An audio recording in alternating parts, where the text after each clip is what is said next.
Now, this is the way some people live. And along with this sense of absurdity, there is also a drift. Many minds are like Old Man River. They just keep floating along. No goal. Just a kind of an arrow without a target. Pilgrims without a shrine. Journeys at sea without any kind of a port. Now, what is the common conclusion of people who wake up and say this? Good God, morning. I think the common characteristic of them all is life has no meaning. It is without purpose, without goal, without destiny. I remember when I first went to Europe to study as a young priest. I was following courses during the summer at the Sorbonne in Paris, principally in order to learn French. And I dwelt in a boarding house that belonged to a certain woman whom we will call Madame Citron.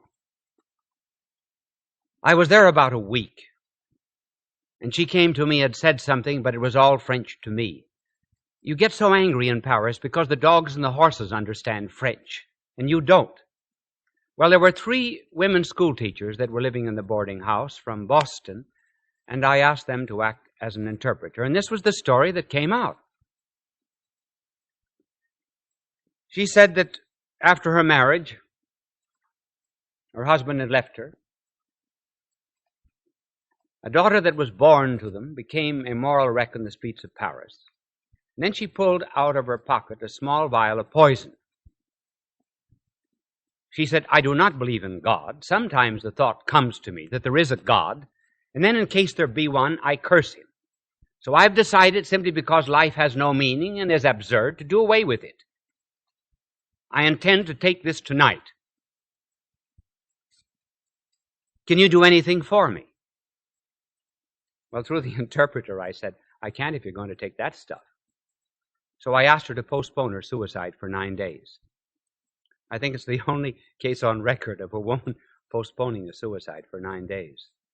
Well, I never prayed before in my life as I prayed for that woman. And on the 9th day, the good Lord gave her great grace. Some years later, on the way to Lourdes, I stopped off at the city of Docks, where I enjoyed the hospitality of Monsieur, Madame, and Mademoiselle Citron. And I said to the village curé, are the Citrons good Catholics? Oh, he said, it's wonderful when people keep the faith all during their lives. He did not know the story. So it's possible to find one's way out of this absurdity.